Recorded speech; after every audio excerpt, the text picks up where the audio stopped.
What up, gang?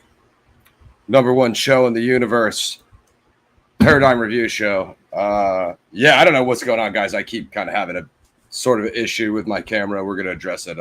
Guys and I are going to address it offline and see what we can get handled here. But as you guys know, we are back with Sanjuro. Of course, I showed you guys my Yojimbo Sanjuro 2-pack last time. So we got myself, Ross PXF, a.k.a. Ross Mifune, PXM Ronin, aka Mosh Shinobi.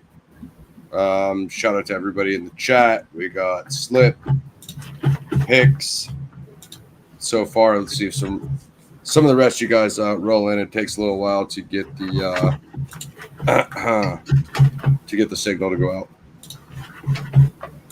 Yeah, I just want to send a what up to everybody. What up, Slip? What up, Fire Pixie? Hope everyone's good. Pixie, you better be prepping for Invasion USA in a few weeks. I'm going to need you for that one, so get prepping for the fields for that. Actually, Ross, quick shout out about this. At the moment over here, they're going to be showing a lot of the classic action movies from the 80s and 90s. First Blood Part 2 on next week. OG Total Recall, Commando, Terminator 2, and many more. So that's pretty dope to catch them on the big screen, like first time ever as well. So that should be quite nice. That's sick, brother. That's sick. Yeah. So hope everyone's doing good and you're all ready to get into it today. Don't forget to support and subscribe to the channel. Ross has posted the upcoming match schedule as well in the post tab, which replaced the community tab. So that tells you what we've got coming up. We'll be doing Boondock Saints with Crypt Rick as well. That's coming up soon. Lots and lots of stuff. Jerome wants to do some horror, so we might pull him on Horror Express. Nice. Of course, Gaz and I noticed the Bloodsport is anniversary is at the end of next month. We'd be remiss if we skipped Bloodsport on PXF. It would be a sad day, so don't worry. It won't be happening. The reason I started laughing there, folks, wasn't because I'm disrespecting a classic movie like Bloodsport. I thought Ross was going to mention the Bloodsport animation that's due soon, which... No, I didn't even know. Is Jean-Claude doing his voice on that? I don't know. I thought, it's my bad. I thought that's what you were on about last No. I'm talking about the actual Bloodsport anniversary when I text you. Yeah. Oh, man. I was on when I said, are you thinking what I'm thinking? I said Bloodsport review. So Greg wants to do Game of Death definitely. With us. I'm going to ask him if he wants to do Bloodsport. Lauren's coming up for Roadhouse 1 in May. So, and then Jerome wants to do horror, so I'll ask him if he's seen the Horror Express, because I know I want to stay locked in with the thing, fan. So, the March schedule is posted, as Gaz said. We're going to post the next schedule as well, April, soon after that, and try to get some of you guys' picks and stuff like that. So, Sanjuro is 1961. It's basically a semi-sequel to Yojimbo. Because it did so well, 62, 61, depending on who you're asking. So I guess Yojimbo was 61. This is technically 62. My bad. You guys have seen my 2-pack Criterion collection. There's a sick documentary in there, and there's documentaries on both of them where like Kurosawa kind of just talks about the making. Let's see. I don't know if it's going to actually have the name of it on here. I think it's called. My lighting's really bad in here, guys. So, it's wonderful to create, and there's a lot of cool stuff in there about just character design, set design.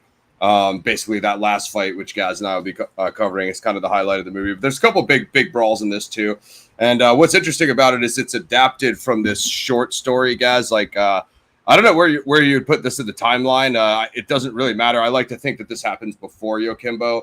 But obviously, Sanjuro is this wandering Ronin character, right? Kind of goes to village, settling interpolitical skirmishes. So it doesn't. He could have him walking into any town at any time. It's a bit like Marvel and DC that way. The way they take these characters and just put them in random timelines. It's a bit how Sanjuro is. And I want to talk about what I think is more that they could have done with him later on, guys, because I get why he probably wanted to get off of it. Kurosawa made Yojimbo. It did well, 330 million yen in Japan. Then the studio asked him basically for a sequel. He had this in development, but he changed it quite a bit. Somewhat. So we're going to get to that. So depending on what town he goes in, so he's still Sanjuro, but he changed his last name. And depending what town he's in, when they ask him, like, what's your name, he'll look out the window and just whatever vegetation or flowers out there, he'll use that as his last name, kind of symbolizing that he's this like wandering, like Ronin kind of Robin Hood figure, right, guys? Like he just goes to, he shows up when your town's in crisis and then joins the good guys and starts icing people. That's pretty much Sanjuro. Yeah. Maybe some snarky lines in between. He's a genius level character. And quite frankly, I think they could have did more with him. I think nowadays where you have like stuff like AI, I don't know if it's disrespectful to like recreate Mifune's voice or not. I don't want to speak on that, but Sanjuro as a samurai video game character, guys, you know, I think there's a major industry there where you could put him in the third adventure and just recreate it, the story, you know, like your own story. Perfect excuse to mention Trek to Yomi, which is a recent samurai game which was shot in black and white in homage to all these old school classics. There is a mod where you can play the game in color, but for me, I'd want to play it in black and white, at least one run through. So definitely, and we can maybe get into a little bit of that on AI at the end of the review as well, because I do have something kind of to mention related to that regarding PXM as well. But yeah, definitely, man. I'm interested. I mean, I know they used Marlon Brando's voice in the Godfather game, guys. Yeah. Mac was saying back in the day, and obviously you guys know how I feel about that. I'm Sicilian, so I'm just like an automatic Brando fanboy. But yeah, it's like I'm open to those kind of things, but also like if the family's not cool with it or whoever owns the property, like that has to be respected as well. You can't just like, I mean, we don't need to get into it now, but we constantly hear about this thing about Bruce Lee making his return to Hollywood. Just think about that for a second, guys. It sounds cool, but you know what I mean? Well, I mean, the way it's going, man, and I'll try and save this more for the end of the show. But if you look at those, a lot of those human bots those humanoid bots they've had on some of the recent tech expos. What's the Tulsa one, I think, and where they're getting even more human-like. Yep. So it's probably a matter of time until, yes, you can have like a replicant, I guess, or a human cyborg, and then with the put, as you said, Ross, the AI voice of Bruce Lee on that. There's, there's a way to make myself so popular with the action martial arts movie fan base by unintentionally willing something to creation.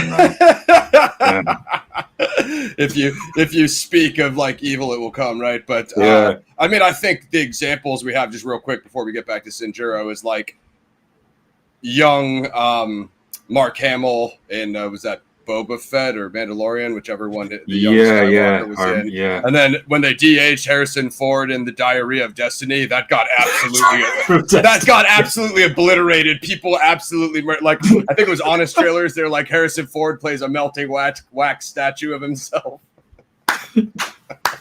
Well, isn't he another Indiana Jones coming? We thought there was going to be one more. I did hear that. I think he signed up for another, didn't he? Yeah, let's just avoid that conversation at all costs. So this one, pops off. I mean, we're gonna get into pacing. I want to say it's quite a bit different than Yojimbo. All the Western elements are gone. The weather and the storms are gone. Even that thunderous music really is gone. He used it much more sparingly. So I do like the juxtaposition of the two films, guys. That like Sanjuro is Sanjuro, basically in an opposite universe of what Yojimbo is. Like all those elements that made Yojimbo great are gone. That doesn't make Sanjuro a bad film. It just differentiates. And I get it, right? You're Akira Kurosawa. You don't want to direct the same film twice, right? You know, like Mifune's showing up and he's like, what am I doing? The same thing as last time? Like, no, obviously you change a lot of things. So a bunch of natural sets, much more immersed in Japanese feudal culture, you know, guys, of like the kind of like societal structure at the time. Introduction to Sanjuro, once again, hilarious. Not that much has changed with him. He still drinks sake. He still is like, you know, has the kind of hilarious dry humor. When the young samurais are having their clan meeting, he just walks in to their meeting, like unannounced, and just starts planning with them. It's like, and if you think about it, it's like this random guy just walked in and they're just telling him everything, and he just offers to help them. You know what I mean? There's no context, which I think that's best suited to a Sanjuro Yeah. movie. Just him just walking in and being immersed right away, you know? Yeah. Like, yeah, and that kind of continues throughout the film with how he addresses them. I mean, there's that line where he says, right, was it, my patience has run out or something, I've had enough of you idiots. Yeah, he's always punking him. He brings the idiot back a couple times from Yojimbo. I wouldn't say he goes as hard on people as he went Yojimbo, but it's in there. He's peppers. I mean, this one definitely has more of a lighter feel. This one is known as more of an entertaining one. As you hear, I'm not so crazy on this one. Actually, I prefer Yojimbo, sorry. But yeah, it is different, but he is still the same character. And you know, when we reviewed Dirty Harry, I couldn't keep thinking of Dirty Harry in a kimono all the time whilst I was watching. Yeah, that's what we're saying. That's why we did them all in sequentially, because Dirty Harry is the well, actually not. He brings it into the Dirty Harry character, but really the man with no name, right? The man with no name is the cowboy gunfighter, version of Toshiro Mifune Samurai. Of course, it's obviously played by Clint Eastwood, who obviously takes those elements into Dirty Harry. Yeah. So as far as like being the good guy but walking around and ripping people. Yeah.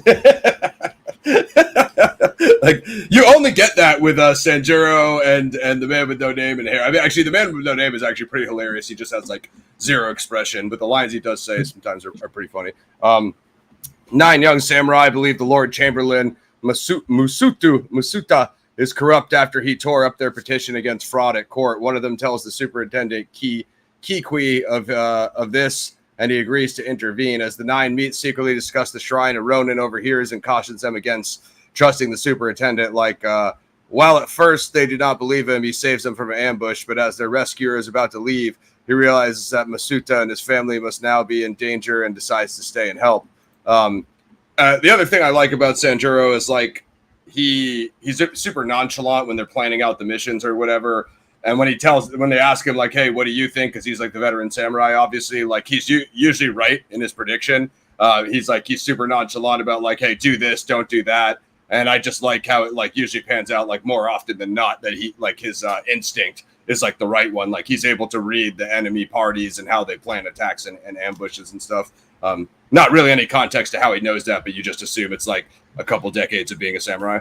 Like, yeah, well, it's that experience, and it pretty much saves them from the off, right from that first meeting. That he just kind of appears where the building is surrounded, and there's no chance for the 9 samurai to escape, and Sanjuro pretty much saves them right from the off there. So, yeah, definitely. Yeah, good point, Slip. Good point. Because they made that with some of the footage some of the actual footage, because sadly Bruce couldn't finish the rest of that movie. But yeah, interesting one. So did you like how they used the score in this one though, with the other one? Because that I thought continued. They did use the score correctly. Okay, I'm not so crazy on this one because it was a little too goofy for me with the humor. I prefer and not enough action. But I still thought they used the score right to match the tone, to match the moments, and I thought that started from the introduction as well. Did you get that? Definitely. Like I said, I thought it was a lot more sparingly than Yojimbo, and more what's the other word? Definitely more toned down. You know what I mean? Toned down sparingly, but effective where he did use it. Like he kind of peppered it in where the moments needed that little bit of extra. Like also like. Seemed like totally different camera angle style shooting, whereas he had the kind of upwards angle in Yojimbo because he wanted to show the roofs and he wanted kind of those, when he was on the posts. I wouldn't call them aerial shots because I don't think they had aerial back then, but they obviously had cranes and stuff. So it's kind of like those upper shots they use. Where this one, it was a lot more grounded. And what I was saying about pacing as well was like I could see a lot of the Tarantino influence in this because it's almost got the pacing of like a heist movie, where it follows the planning and the mission and the buildup, and when they finally creep out there, it's not a heist per se, but it's like a rescue. So it is paced a bit like a heist film, Well, that's definitely evident where they are scoping out their headquarters of is the captured Lord Kiku. I'm probably going to butcher this. Kiku, I think. You know what? There's a scene where they refer to Sanjuro asks the Nine Samurai, right, is the fish in the water outside the building? Yeah, exactly. And he used that to find out how many guards are in the actual building. So that definitely has that scene. And then you were talking about how they use the score as well sparingly, and he makes that line like, let's find somewhere where we can hide so we're not running around like a centipede. And then the score matches that kind of line of them all sneaking off to a barn, I believe it is, which was quite funny. I don't think I've heard of Monkey Yes, yeah. Hey, Jay. Yeah, they did. There's been a couple of remakes. There was a recent Australian remake that got 2 seasons on Netflix. And then there's an earlier one from 2006 where he does the famous whistle and rides around on his cloud. And there was a movie as well all about the Monkey King and the Monkey Lord. I think there's 2. There's probably more than that, but there's 2 that I've seen. So yeah, man, definitely classics. and that scene is a make or break scene too, guys, because I like Sanjuro's calculation. And that is one thing that was so in the original scripts. I believe the original short story is called Peaceful Days, is it? Let me see if I can find it. So that's where that comes from, much like Yojimbo was adapted from an early, well, it says the name there, but it's not translated. I'm 90% sure it's called Peaceful Days. Feel free to check me with the you googly. That he was, and I believe it was even adapted and written before Yojimbo, that he was a very inexperienced swordsman, but he was going to use like knowledge to like, much like Yojimbo, turn everybody against each other and fight with his brain. But as Kurosawa adapted it after like 3 rewrites, it became more and more like Mifune, the expert swordsman, Sanjuro from Yojimbo. So when he asks him, "Is there water in the stream, in the pond?" Yeah. and he throws the rock, and when the guards come out and check it, it must have been a fish. I forget what they told him, koi fish or something like that. Big carp, I think it was. Big carp. If he does that and there's no fish in there, well, obviously they know those guys are creeping on that. So even a little detail like that is really like call that the stealth element. And you guys are would be familiar from like Stealth Assassins or you know what I mean, some of those other games. I know Gaz is familiar with all the ninja games, but I like how they kept that true. Like if you're a samurai sneaking up on the enemy clan, like you can't be all loud. You can't it's totally unrealistic for any of those things to happen. I mean, sure, you can do whatever you want, but when they come out with 40 guys with blades drawn, you know what I mean? Like, it's like... not be like... I'm going to reference something. Do you remember quite a few years ago we were playing Wolfenstein or something? And there was a mission we were doing, guys, where you had to be all stealthy and sneak around. And I just kind of went in soccer hooligan mode. Threw grenades, just like on the entire German army, whilst Ross is like, "What are you doing? What are you doing?" And I'm like, "Come on, then have a go if you think you're hard enough." Typical British S-trained SAS agent. So I'm telling guys like, "Hey, so we could use silencers, and we could totally stealth this fortress, just like full of Third Reich like experimental soldiers." Gaz, yeah, right, cool. Start throwing nades, shooting rocket launchers, and they just swarm out. I mow them down. So I just said this, Jay. I mean, I'm not really looking for. I love Bruce Lee as much as the rest of us. I don't know about having him back. And if you open that Pandora's box, do you make a expendable super film with Bruce Lee and Toshiro Mifune and just put every guy in it that you love? Like, where do you draw the line, right? Like, yeah, it's such a tough one because as you made that point, like with Luke Skywalker, it was either in the Mandalorian or Book of Boba Fett. In its uses, it could be done to have that famous character like make a cameo in that part to support the story or something. So I could see it in that sense, but man, making a whole film out of him as the lead, though. That's something. Oh man, I don't know. I mean, but that would probably make maybe we could do that one time for y'all, me, you, Lauren, and someone else with us, and we could do a kind of like round robin on that question. Future of AI films, and it's definitely a topic worthy of discussion. I agree. If anybody wants to join us for that, lock in. Let me take us back to plot. I think this is by the time the samurai get to Misuta's house, the Chamberlain has been abducted and his wife and daughter are held prisoner there. Following the Ronin's suggestion, a servant from the house gets the guards drunk, allows the samurai to free the women. Then the group hide in the house next door to the superintendent's compound.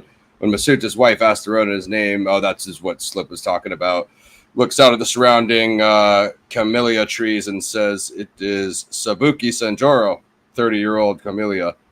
The lady then criticizes Sanjuro for killing too frequently, insists that the best sword is kept in its sheath. That's like the mythos of the film. And then it's cool, like I like how she scolds him on, it's like, you're a badass Ronin, but like you can probably get through most of the situations like without killing. And what brings me to like an expert level swordsman is like the way he fights guys. Like you've probably seen more samurai film than I have, quite frankly, but when he hits them with he hits them a lot with the broadside of the blade, and like you can pretty much knock people down and knock people out with that. And he also hits them with the butt because he's so fast. So it's like you make the argument that like, every shot doesn't need to be a kill shot, because when you can land 4 or 5 strikes with just the broadsides and the butt, you can definitely knock people out. You know what I mean? So. Yeah, and that's the perfect. There is oh man. Why do I mentally evaporate live at the most inconvenient times? Because with that said, there are 4 of these movies. They're on Netflix, y'all. Maybe me and Ross could cover them for you. Based on a manga anime series. Well, that is now being put on Netflix as well. It's something Kenshin, it's called. And it's this guy, he fights with that style, Ross. There is a prequel film which was released, the most recent actually, when he did used to slice and dice people. And then I think he, if I've remembered this correctly, accidentally kind of kills his love, sadly. So then he refuses to use the blade, and he's taking out guys exactly how you said, and actually not that bad either. So yeah. So it's kind of hard to explain because I didn't mean to cut you off, guys. But that's all right. It's all right. Telling you guys last time, you can see them hitting their bodies, and so there's no blood in the film up until the special effect that we'll cover at the end. But it also makes sense because I'd say like 70-80% of the shots he's hitting them with the broadside. So if you really watch how he swings and how he lands, and the scenes go fast, so it's really hard to know. But it all kind of tracks and makes some sense in a Kurosawa universe,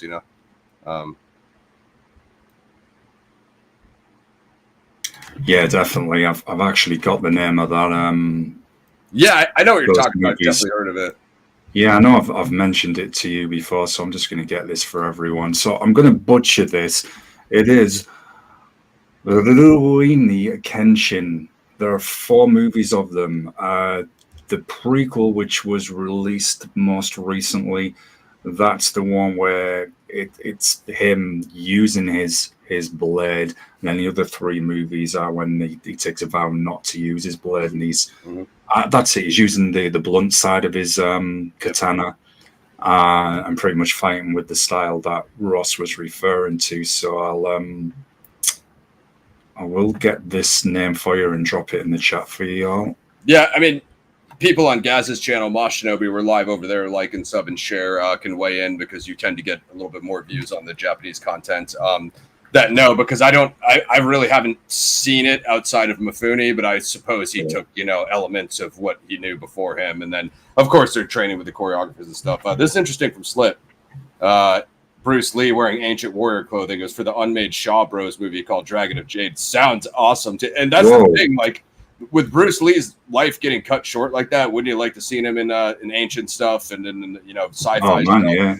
His career was going to absolutely. Well, you think of his vision and creativity, what he could have then gone on to have brought us as well. That would have been fantastic. And as you know, Brandon Lee shut down a Little Tokyo with Dolph Lundgren, a movie we both like. If you want us to cover that, folks, we could do that for you.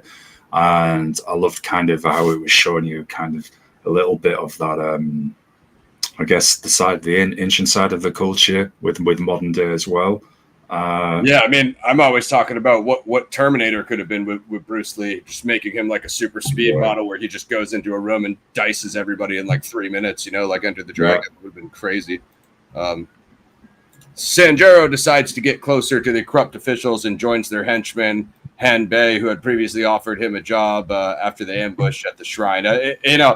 All of the back and forth, it is a bit like Yojimbo elements. Like you do feel like you've seen it before, but then again, I guess that's Sanjuro's thing. If these, organized criminals are dumb enough to let him switch sides in every town, you know what I mean? Yeah. kind of is what it is if he knows he can play them for the money. And he did try to extort people for the money at times and stuff. Who had previously offered him a job at the ambush shrine. Although the samurai distrustfully decide to keep watch on him, Sanjuro realizes he is being followed as he walks along with Hanbei, and their shadows are easily captured and bound. Made to believe that a much larger group may be involved, Hanbei leaves to request reinforcements. Sanjuro then frees the 4 captured samurai. Although having to kill all the guards, he tells the 4 to leave him tied up, and then explains to Hanbei on his return that he did not wish to die in a cause which he had no stake.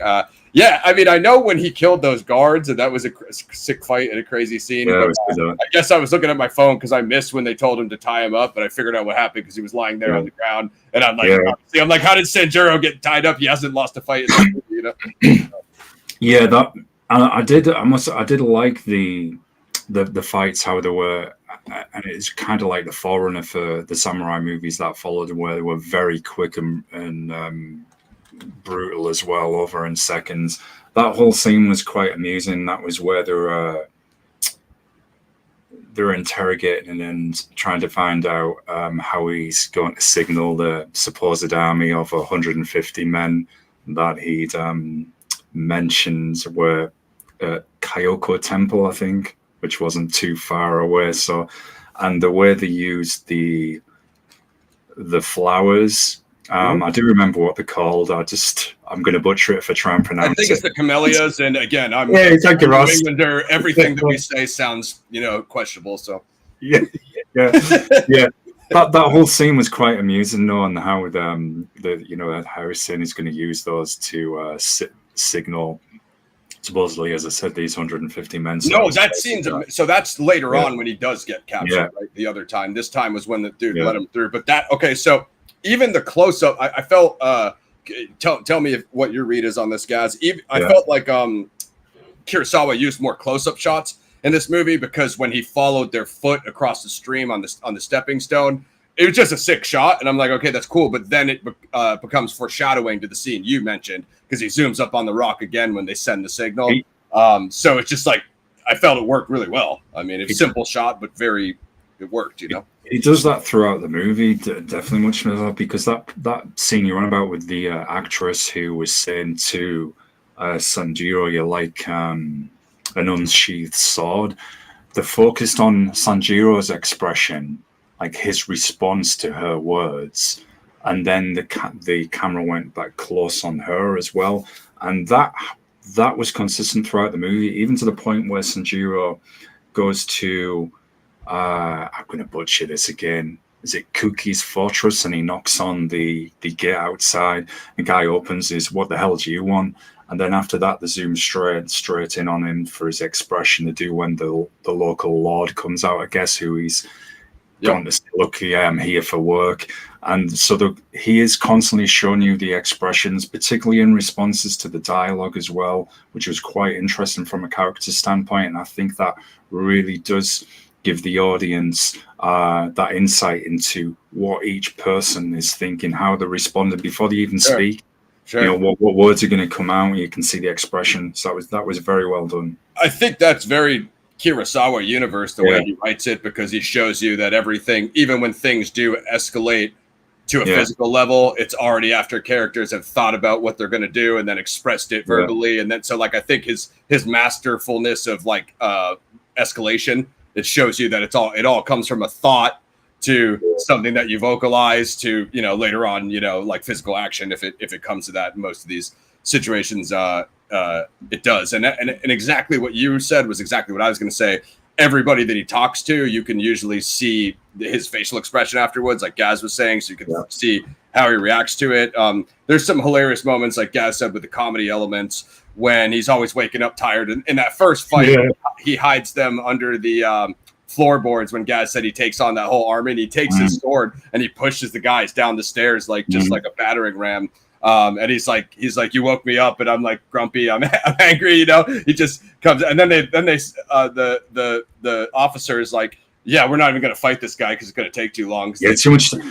But that fight was pretty good as well. When he's pushing those guys around, saying, "Right, you've woken me up," And then he gets outside, and it's that classic as we've seen in later samurai movies, and we still see martial arts movies now, whether it's a samurai, whether it's a ninja, or even any kind of where they show you a warrior surrounded, even medieval. The way the guy's taken, the way Sanjuro has taken him out very fastly, and then moving on to the next one, so as you rightly said, like the officer then says, right, hold up, and that's when he offers him, right, if you want to work for our clan, and that's the scene I was talking about when he knocks on the gate after that, how it's set up. Very excellently done, and the shot was good as well. The camera angle was very good in that scene. Yeah, absolutely, couldn't agree more. I mean, even the color. One thing I noticed, Gaz, too, was the lighting and the coloring for black and white film, and I don't know how much tech they had and how much ability they even had in 62, but everybody's like character's face are well lit, so you get a really good gauge of facial reactions. One of the only thing I was going to say, Gaz, is clearly you've heard our accents and you can see what part of the world me and Gaz are from. Being someone who speaks literally 0% Japanese, when I have to read the subtitles, a lot of the times as a subtitle reader, you do miss a lot of the facial reaction and expression of the actor's performance. So that's like again, that's on us. We can always become fluent in Japanese and try to fix that. But as a subtitle reader, that's just kind of like, the pill you got to swallow. But most of the time, you're able to read it fast enough to pay attention to the actor and kind of see what's going on. You just get acclimatized to it. I literally can speak a couple of words, not that any of them are useful, like Gohan kudasai, more rice please. Not that that's going to be useful whilst we're talking about a samurai movie. Yeah, there we go, folks. 100%. Yeah, good looks, Jay. Appreciate it. Yeah, we love VHS over here. And yeah, I got a Cooper show coming up soon. I'm going to try to book a Cooper show for you guys soon. Got a couple requests for it, so I'm back on it. Where did I leave us all? He killed the guards, which he had no stake. The Chamberlain's whereabouts are not discovered until the next day, when Masuta's wife and daughter find that a piece of the torn petition in the small stream that flows from the superintendent's compound has passed their hideout. Since an attack on officials is impossible with a compound full of armed men, Sanjuro hatches a plan to get the army away by reporting to Hanbei that he saw the rebels at a temple where he was sleeping. Meanwhile, he has told the group of samurai that he will send the signal to attack by flooding a large number of camellias downstream. So yeah, I think I kind of missed the part where he was telling them the plan, but obviously I saw the sequence when they tied him up, and he kind of got the other faction to like do it for him. What the documentary said was Kurosawa wanted to shoot the red camellias in red, but color had never been done before at the time, and the technology didn't exist. So he had his staff paint all those ones to differentiate them from the white ones. And, he was ridiculously meticulous about placement and things of that. Interesting. All typical Kurosawa. So, yeah, like I said, guys, definitely I don't know if anybody has the Blu-ray or the Criterion collection. I'm not sure. I'm assuming the DVD probably had a lot of the same stuff. Definitely watch that. If you want to see, like, the making of how it all came together, definitely just watch that. It's 35 minutes, which is a little bit long for a mini doc, but it's going to tell you way more detail than me and Gaz ever could. A lot of it revolves around that last duel, which me and Gaz are coming to here in a second. You have anything else you want to jump in with, Gaz? I suppose one amusing comic moment. It's earlier on in the film where Sanjuro gets on all fours to help the ladies get over to climb up. Get over that wall. That was quite amusing, and that was referred to later when Sanjuro says to the 9 samurai, "Right, I'm going to go to the clan, pretty much ask for work," and they get into a panic, thinking, "Right, is this guy going to betray us?" And one of them says, "Well, it can't be that bad. He helped one of the girls get over, the wall fortress or whatever earlier." As much, that was quite amusing the way that was delivered as well. I think, I prefer Yojimbo, but I did like how they showed that relationship between the nine samurai guys who were them, who were like, well, is this guy gonna flip again at the other side, which is kind of hinting at the previous film, where he obviously worked for both. So that was quite good. Yeah, absolutely. The other thing we really haven't mentioned is Sanjuro. Even though it's named Sanjuro, it actually focuses on the 9 young samurai and all the other characters. I would say as much as it does on Sanjuro, if not more, which is a cool opposite element from Yojimbo, whereas like Yojimbo kind of mainly followed him, and he bounced around between factions. This one kind of follows the whole collective, which I thought is more interesting because you get much more flavor of the villains, everybody's different motivations, the good guy, obviously, the women, hostages, he's here to kind of rescue and save them and try to help their whole mission. And then they're telling him, hey, well, you shouldn't kill so much. You know what I mean? It's like, he can be like, well, I'm the only one out here getting this done for you. How about I do it how I want? You know what I mean? So it's like he kind of takes everybody's feedback, and he doesn't really need to. That's that again. That's what I was meaning with when the camera work, how he throughout the film, Kurosawa is showing you close-ups in the actors' expressions before they've even spoken. Yeah, when that lady says, I'm hesitant to say this because you've just rescued us. Maybe you're like an unsheathed sword. And of course, Sanjuro is kind of dice looking like kind of, I did just save you. You wouldn't even be here if I didn't take out those two guards. So in other words, I saved you, but you're criticizing the way. It's interesting. I like the dynamic between all the characters. Yeah, it is. It's interesting commentary for sure. And then he kind of takes it to heart because we come full circle here, guys. After the duel, you could tell that not only did he just listen to what she said, like he interpreted it and ultimately agreed with it. You know what I mean? Which is absolutely sick because he could.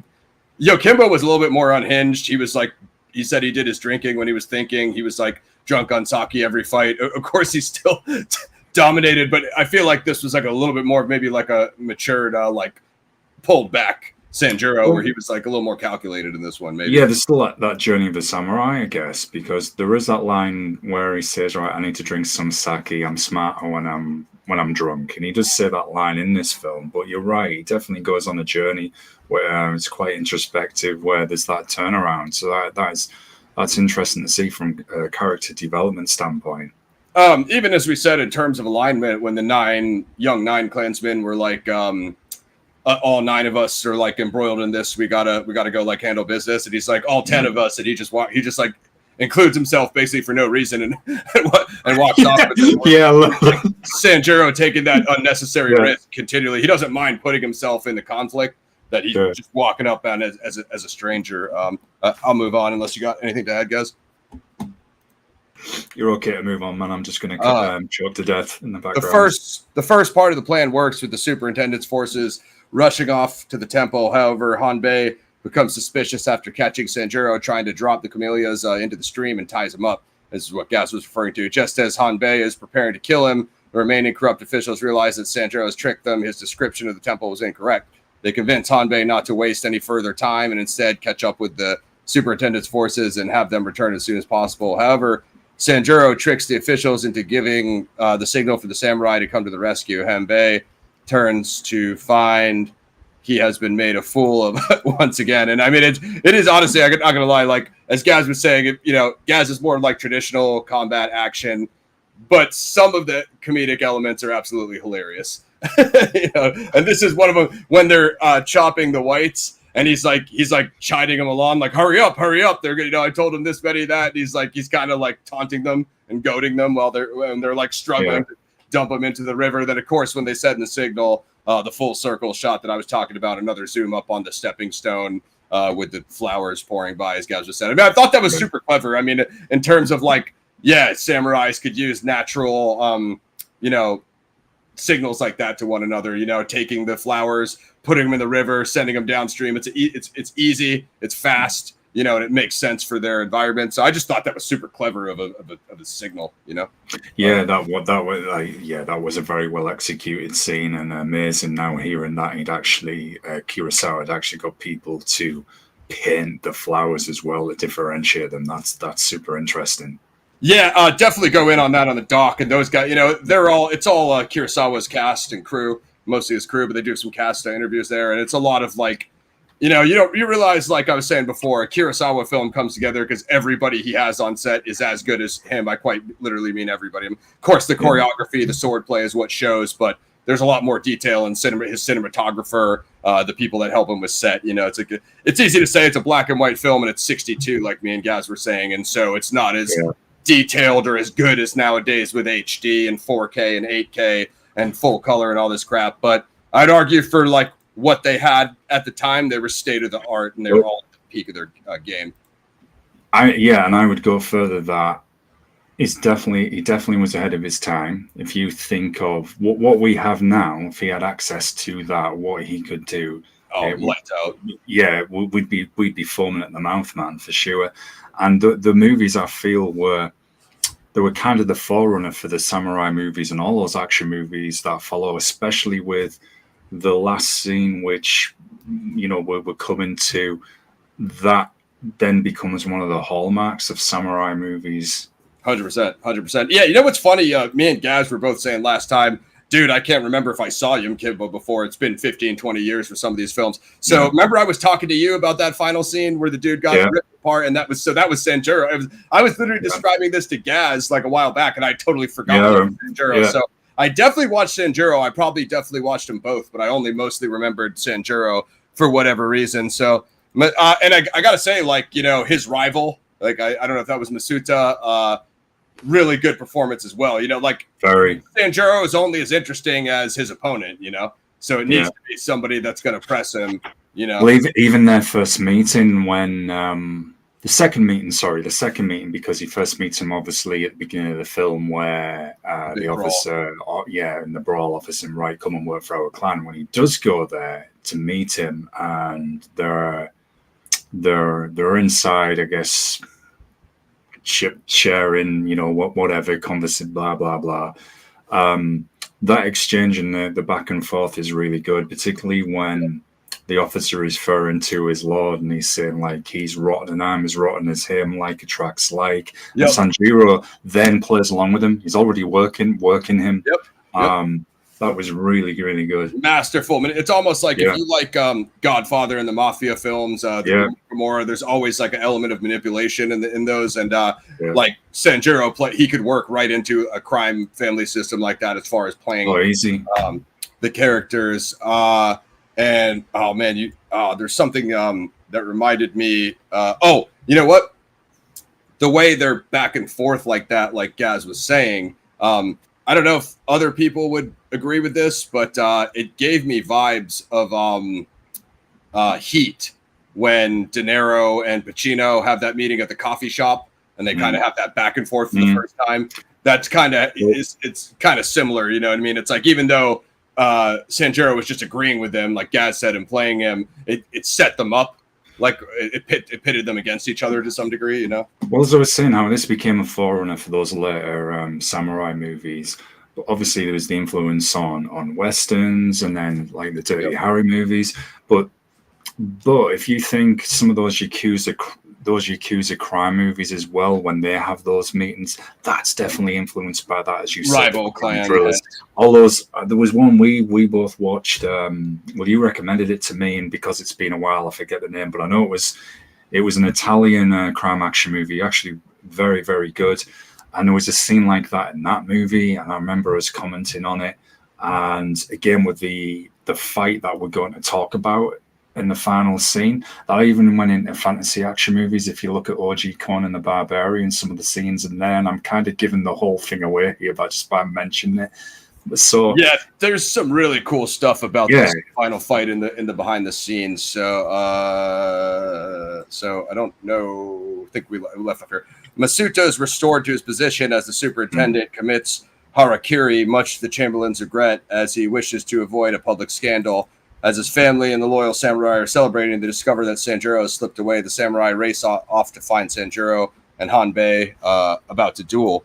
Sanjuro is reluctant to fight and tries to dissuade Hanbei, but Hanbei is furious at the loss of his dignity and declares he can only find peace by killing Sanjuro. Hanbei draws his sword.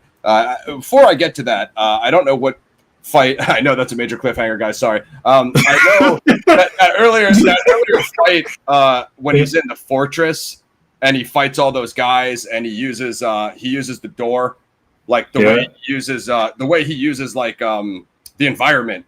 Like I consider that like a very like samurai fighting style because he adapts to what room he's in and he uses the door. He swings it back. He pins a dude behind the door and he kills two guys outside the door. Then he kills that guy behind the door. It's like he has a way to compartmentalize every opponent in the room, like chess. You know what I'm saying? Like he's like, I can use this environment to control the flow of which, you know what I mean, of which basically what I'm trying to say is like encountering each enemy and targeting them. It's strategic, isn't it? Exactly. So it's like that samurai strategy and just using the elements of whatever Romeo. So super. I just wanted to point that out because I thought that was like super, like again, like goes along with the clever fighting style.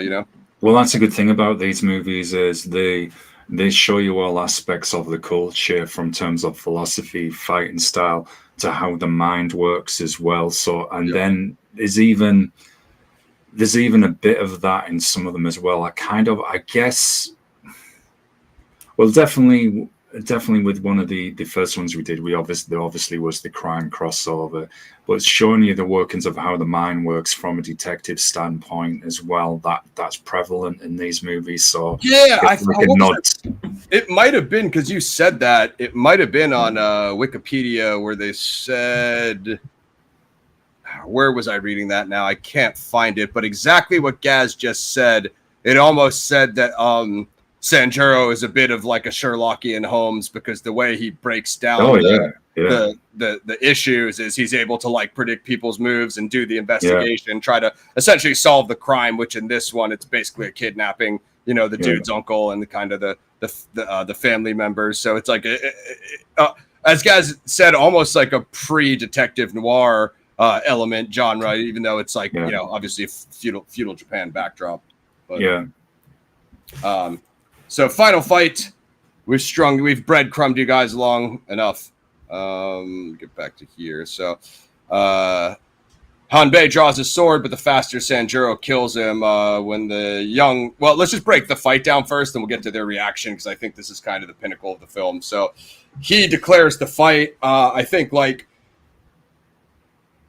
Sanjuro shows traditional martial arts, which is like combat last resort. You know what I mean? He's like told him like, I'd prefer if we didn't. You know what I mean? Like obviously that clan are kind of his younger students that he mentors at this time. But was that Hanbei? Hanbei, essentially gives him no choice. So he can see his hand on the sheath. He knows that he's going to draw. So Hanbei attempts to swing. Sanjuro has what's the word? Perfected. I was like, it almost totally escaped my mind for a second. Bit of a gas moment there. It was questionable. I was like, the word was in my head, but as Gaz was saying, my mouth was unable to move in the moment. Sanjuro's perfected this upper draw swing, so he goes with like a high rise. I think they were talking about the choreography and the behind the scenes, and I think there was some logistical reasons, because it's called it's shot at Golena, Gotemba, something like that. So I don't know if it was the terrain, but for some reason they wanted him to have that upper swing. So they both actors practiced a whole bunch. You could get your interpretation of the scene in there, guys, and then I'll come to the explosion here and some of the production. Yeah, it's interesting you say that, because Mifune's sword fighting in this film, I was reading that there was an illustrated example of samurai virtuosity with his sword. This is Kendo in a late 80s, I believe 89, Kendo manual published. Yep, I saw that too. Yeah, so very interesting you say that. What I liked about this, again, just like when we were covering, and we're going to obviously get to the other Fistful of Dollars movies as well, the standoff with them both.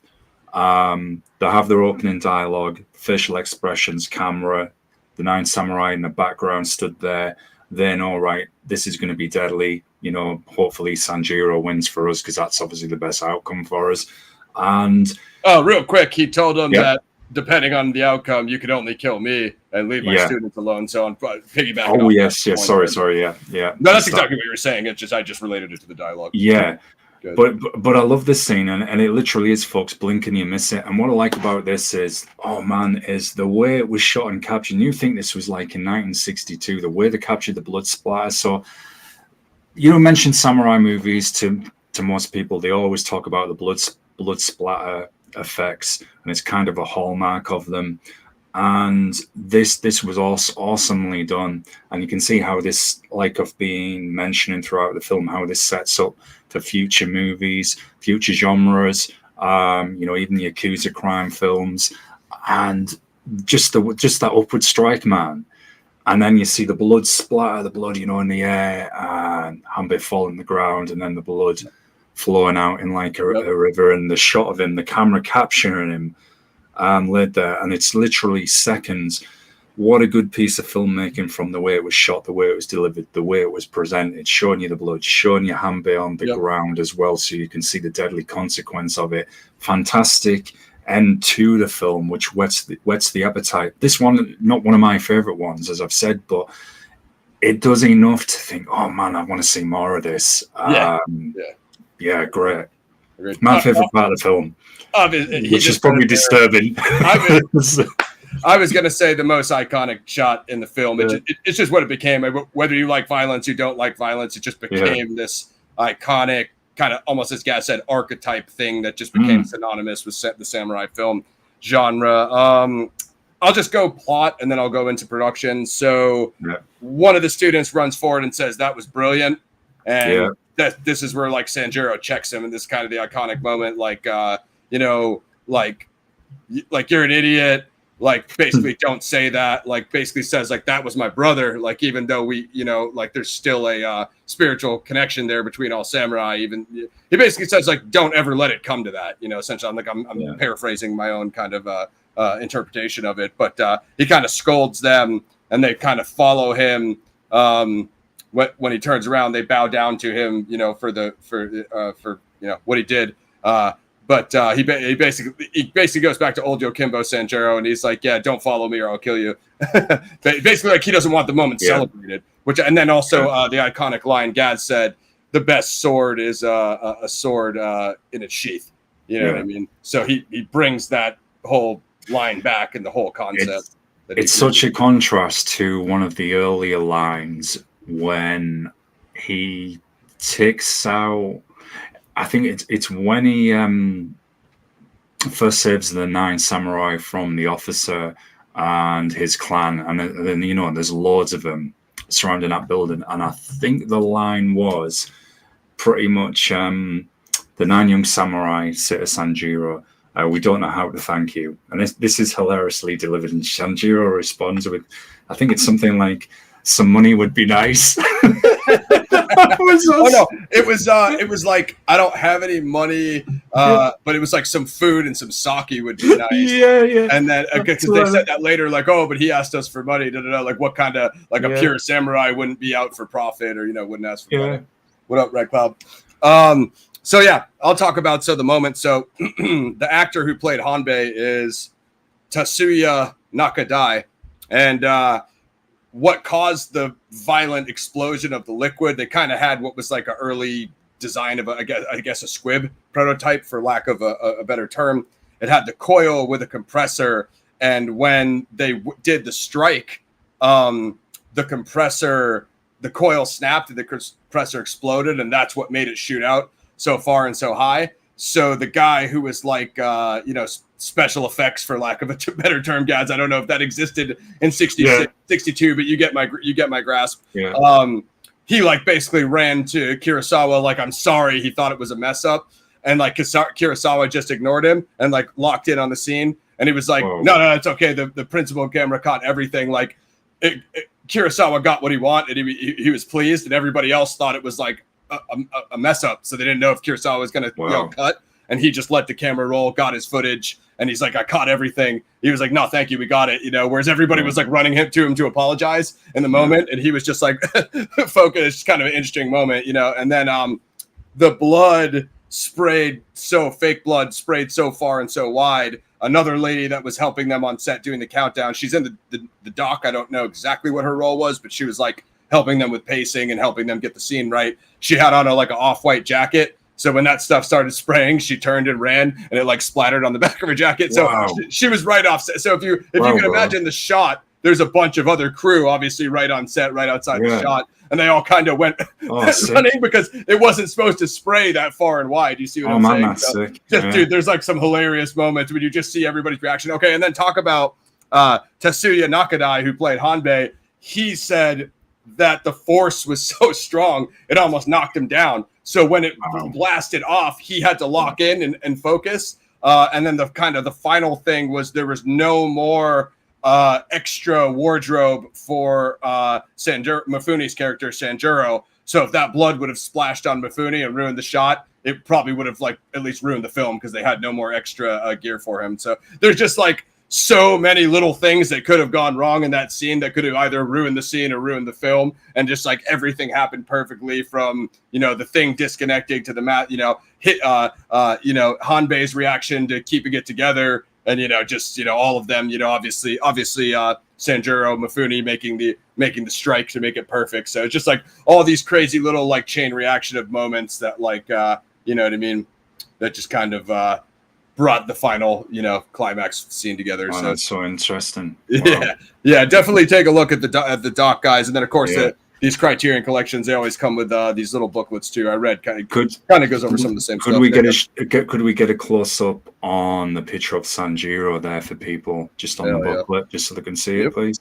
Hell yeah! And look at that, folks. Oh, this is awesome. Some still shots. I mean, we could run just quickly to see. Sometimes there's usually some like production stuff in there. It looks like probably both of them working on it. Oh man, we just a lot of cool stuff, guys.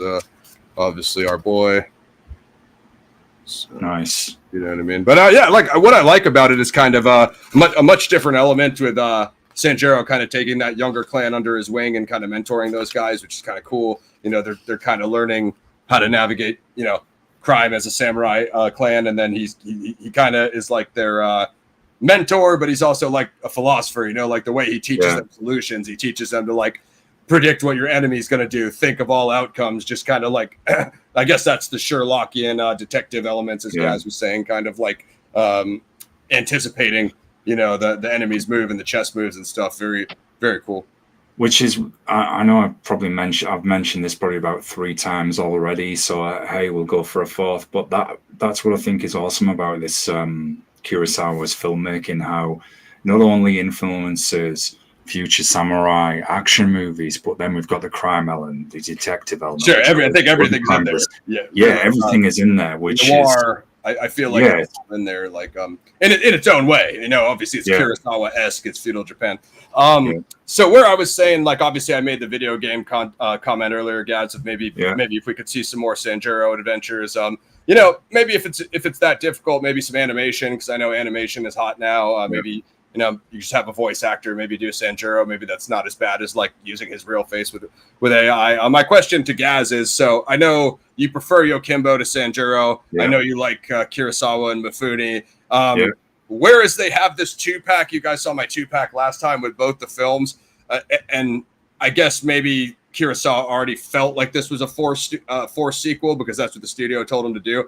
I would have liked him to take the elements of both films and finish the trilogy with like Sanjuro 3 and just be like, the fights in Sanjuro worked, the kind of Wild Wild West standoff elements of Yojimbo worked, and the music and the weather, like take the best of both films and kind of make what is the good, what is to us the good, the bad, the ugly in Western films, but the good, the bad, and the ugly of Sanjuro, and just finish the trilogy and just go all out and make it crazy. And maybe there's too much comedic elements in Sanjuro for you, so they could drop those and make a little bit more of a serious tone for a third one, where he really goes into a really violent crime syndicate, where they're executing civilians or something, where he has to take a hard stance, But I know you're into that stuff. That's why totally.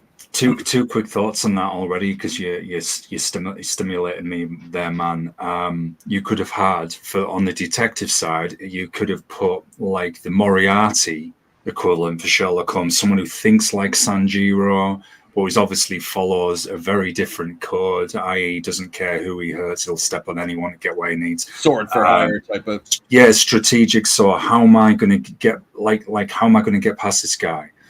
He's bested me so far, so I've got to come up with a different strategy, different way of thinking. That would have been awesome, because you could have put the kind of shown a new way of fighting to overcome him, and then a new way of thinking as well to bring in the detective part, because you could have this guy say he's been committing some crimes in a particular signature way, which we've seen in various crime films, will leave a mark, particularly those they're using a sword or it's Eastern based. There's always a signature style, right? This guy was trained in this style or whatever. So let's go and find out who trained and blah, blah, blah. Mix up a couple different styles to see the juxtapose. Totally. That look, this isn't a bad movie. It's not that I didn't enjoy it. There was just a little bit too much comedy in there for me, which made it a little bit goofy in parts, but it's by no means a bad movie. I still enjoyed it. But yeah, if we'd have got that third man, it would have just finished it off nicely. It could have got that final development of Sanjuro, the character arc. Is he going to come out radically different again? Thanks, Pixie. We appreciate that. It was something we've been looking at with the background for quite some time. So that feedback's very welcome. And yeah, read the Brutal Death and Slam. So check them out. There's two guys. There's the one we used last time, the red, and then this one is the white text. Shout out to our boy D Walker. So do you like this one better, Pixie, with the white text? Or do you like the one we used last time, if you guys don't mind voting on them? Yeah, I couldn't agree more. Like, I would have liked them to see go into like a bit more of like a more violent, like life or death situation. Maybe they got to raid a fortress. I don't know if that's already too close to like what they did in Hidden Fortress. I mean, I assume everything he did, in terms of Kurosawa, he did it for a reason. But it would have been cool to just like even maybe like maybe this is already too close to Yojimbo, but a bit like we were saying. I think it's the Boba Fett episode when he goes to that town and Oliphant is like the sheriff, and he's like it's a similar type of thing. I mean, I guess they already did that in Yojimbo, but there's definitely a way to do it. Or you could have just had an extremely violent, dark kind of sword for hire clan, like Gaz was saying, and they're just kind of doing anything, burning down villages, killing civilians, and then in that situation, you've got to have some force that will stand up to them and stop them, And you could bring in another element that you could have that. You could even go into the scene of they hire an assassin to hunt him. So he's already got to overcome the equivalent of him, and then there's an assassin hunting. Another bounty hunter. Yeah, that would be an interesting one. I don't want to like lean on the good and the bad and the ugly too much because we all know what it is. Yeah. It's like those three characters in the final standoff. But because Gaz mentioned that, another thing is, obviously you want the focus on Sanjuro because he's the anti-hero, lead. But he never really gets any allies, like maybe 2 or 3 dudes that are like on his level fighting style. So if he could have recruited, maybe not as good as him, but close. If he could have recruited 2 or 3 other guys and then kind of put a little crew together. And then, like Gaz said, they have like a lead main villain and then maybe a bounty hunter. And then, you kind of get this like 2 or 3 versus, 3 on like a 3-on-3 kind of dynamic and kind of mix it up where things are a little bit more evenly matched. It's kind of the only thing we haven't seen from Sanjuro. Of course, we can investigate the other Kurosawa films because I haven't seen them all. So. Yeah, there's a later movie I've recommended this one for a few years called Blade of the Immortal, where they have a bit of that premise. Epic immortal swordsman against another Welsh swordsman, kind of gets someone to help him, not quite on the same level. Some epic fights in it as well. Not quite as ridiculous as that kind of gas station bin movie I bought. Remember the one I told you about a while ago? It was 400 versus 1, Crazy Samurai, very super low budget. And it was literally one shot, folks, where this guy walked in there and was like, here you go, here's the equivalent of like a sports riot, just take them all out. And that was pretty much the film. That's great. It was insane. Another classic, Gaz. Well, let's do our ratings, y'all. If you've seen Sanjuro, pop your rating in the chat. I'm gonna throw mine up. I know Gaz gave me his. It does have an 8.0 on IMDb, surprisingly, and it's got about 42,000 votes. I'm gonna give it a 9 out of 10. I mean, yeah, like Gaz said, it's no Yojimbo, but I still like it. I mean, you guys know I'm an ending guy, so I mean, it just mostly that ending earns a lot of praise, and the other fights too are I argue the fights in some ways are slightly better, more technical, better choreography than the fights in Yojimbo, maybe because you just had a little more time to polish them. So like Gaz was saying, I think if you took the best elements of worked in the first 2 films and and would have created that third. You know, that's kind of the only thing we didn't get. Of course, you're talking about two guys that almost made 20 films together, so it's like they're not just going to revisit the same character every time. Makes sense. This is still a good movie. I'm at about a 7. It's not terrible by any means. Just a little bit too much comedy in it for me, which just pulls it down. Not quite as good as Yojimbo. But I mean, the amount of films that these guys both made together and future ones that we'll probably look at as well. There's some amazing ones.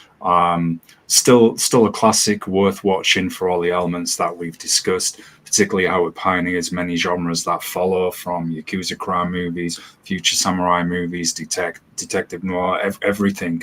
And a lesson, I think, in filmmaking when you haven't got much at your hands, because this is, I think, again, we've got to reinforce this. Look at what he was working with then to what they work with now. 100%. What he accomplished with what he had. So there you go. If you just take one kind of character and point, you can still do something around that and just work with what you've got. And it's like, right, can't quite do this, but man, for what they did, 100% respect.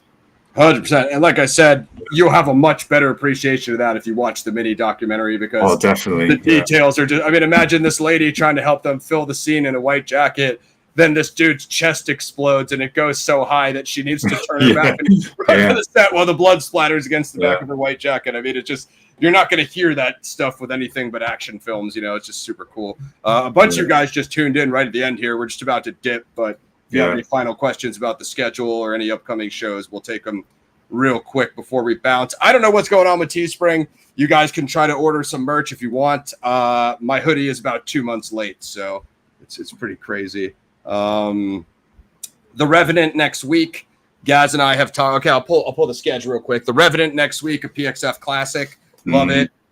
Gaz and I have talked about doing American Primeval, which obviously, guys, we're sorry about the schedule. The Lou Temple interview obviously got postponed, so when we shifted that back, it bumped everything a week. So it is what it is. Catch me on the Patreon. Shout out to Pixie. Of course, my 10th victim review is up. Doing my special report, Zodiac Killer Hood inspiration, on Jerome's channel tomorrow on Mysteries of Mr. Belgique. Tune into that. If you guys like it, I might rip it and post it here. We'll see how it goes. So Boondock Saints. I'm looking forward to that. I haven't watched that movie in years, man. So that's going to be cool. With Cryptoric as well, so he'll be joining us. So I'll be myself and Cryptoric, so definitely join us for that one, folks. That's a special St. Patty's Day special. Revenant, then Boondock Saints with Crypt Rick, and then Vision USA. I thought there is that we're doing? I think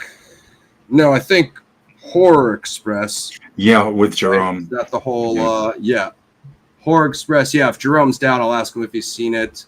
No. You're right. Well, okay, the way you posted this, Pixie, was you posted I'm reading her comments. Thank you, Pixie. I appreciate it, but you posted Invasion USA the 29th and then Horror Express after it. So this Paradigm Review Show, we totally know what our own schedule is for next month. We're the complete level of professionalism. 22nd, if Jerome wants to join us, and then Invasion USA the 29th. So we're gonna totally work through that without it taking 20 minutes to read it. I've considered it. He's answered me before. Might be a tall order, but I can try again. You know what I mean? Troy's my man. It's a New England boy. Yeah, Boondock Saints 1. What up, Quentin?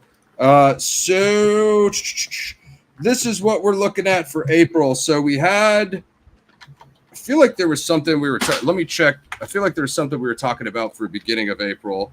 And let me just see if I have it on my schedule. Otherwise, I think we'll probably bring Clint back for some High Plains Drifter. Desert Fiends on the 12th, because I believe it drops on the 8th. So the Desert Fiends trailer has been posted if you keep an eye on the post section. Then the 19th, I think we had Rand. That's my other Kurosawa. He's in that one. And then end of April, Bloodsport, celebrating the Kumite here on PXF. So we can't. So I'll hit up Greg. Greg wants to do Game of Death. I'll see if he wants to do Bloodsport with us. That would be amazing. And we could possibly somebody dropped kind of like a reimagined trailer for a sequel to Bloodsport. Not the other sequels. I think they made about. I know Daniel Bernhardt, I think, is in one of them. They made another 3 or 4 sequels, but this guy did like a reimagined trailer. I think they used AI actually with Van Damme, kind of talking about his character in the original Bloodsport, like the journey, how he would revisit that. I just want to give a shout out about something that me and Ross were talking about behind the scenes, which you could maybe do at some point. A guy who runs a channel called Viking Samurai did a movie pretty much kind of like a homage to Bloodsport, which has got a lot of these legendary martial arts action stars in there, Cynthia Rothrock to name one of many names. I forget what it's called, but the movie came out possibly in the last year or two, so that is something we could maybe look at as well, but it's pretty much up there in kind of the Bloodsport vein of things. Absolutely. In terms of, so Daredevil Born Again is coming back, and you know, featuring John Bernthal's Punisher, possibly with a solo Punisher project. So we could review Born Again if you guys want. The Tom Hardy movie Havoc, I think, is that. Oh yeah, that looks pretty sick. That month or two. That's the director of the Raid Redemption. You know, that's a PXF classic. Yeah. Got to get that in the mix too.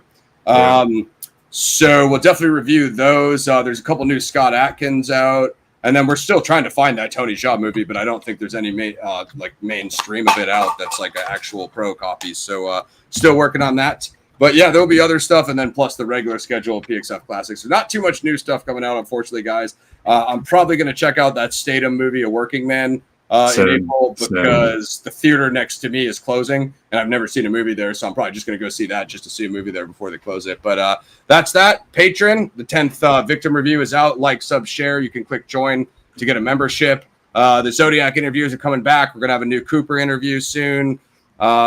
I'm making an appearance on a Zodiac podcast. I don't know when it will drop, but it should drop in the next month or two. So just trying to give you guys the updates as fast as they come here. But yeah, we got it on the list, so we'll make that one happen for you. Definitely. As always, leave suggestions in the live chat or below in the comments. Even if somebody else made a suggestion that you like, just make sure you thumbs up it, because whatever gets the most plus ones, thumbs up, plus ups, we can take that into account and get it on our list. And something we can do for you is AI has come up quite a bit on this show today. So we can, if there's a topic that you want us to do a deep dive on, we could set up a round robin. We could maybe do that on Patreon as well. Something for you, take an actual topic, myself, Ross, Lauren, get some other people on with us, and then we'll debate it and see if we can come up with some kind of theory or answer for you. Not that we'll be able to do that, but we'll attempt it. It might just be a round robin of gibberish, but we'll at least we'll take a stab at it for you guys. Yeah. What was I going to say before I get out of here? Yeah, D. Walker has been talking about maybe doing some Zodiac stuff on my Patreon. Nice. Definitely a couple, shout out to him. Definitely a couple Zodiac interviews will be coming up soon here. A Cooper interview.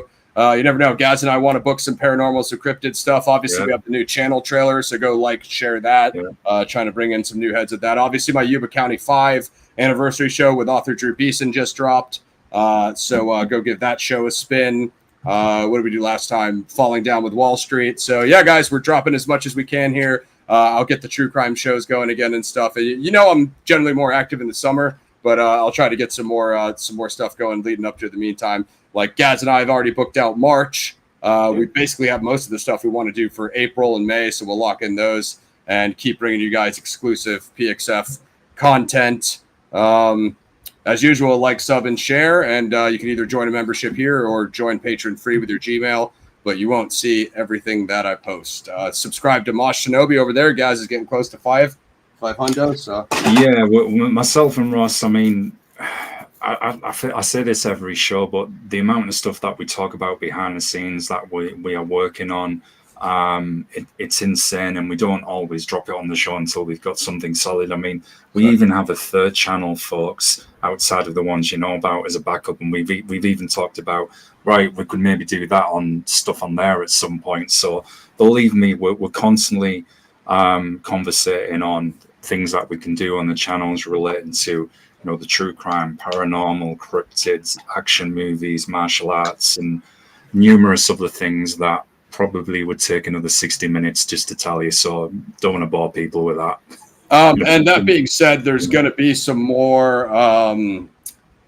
There's going to be a new channel into the PXF network that, you know, kind of goes along with PXF and Mosh Shinobi that is totally unrelated to either topic. So there will be more affiliated channels with us popping up. Not ready yet, so I can't obviously announce it until the person running it starts dropping some episodes. But yeah, I like it. I mean, I'd say that kind of falls under paranormal. I'm into the whole like Philadelphia experiment type stuff and, you know, topics of that nature. So that's Sanjuro. I hope you liked us babbling, and Toshiro Mifune and Akira Kurosawa. We're going to keep Kurosawa in the mix. We're going to keep the vigilante MMA action movies coming, and like, sub, share. Tune in next time. Sub Mosh Shinobi, and next week we're back with The Revenant, one of my all-time favorites. Sick, so sick. Have a good one, everyone. Thanks for coming through, for joining us as always. Much love, much appreciated. Have a great weekend. Don't forget, Ross is dropping some more new content very soon. And yeah, we'll see you next time. Just keep it locked, y'all. Good stuff, guys. Thank you. Check my special report on the Z Hood tomorrow on Mysteries of Mr. Belgique. We're out. Tune in next week. The Revenant.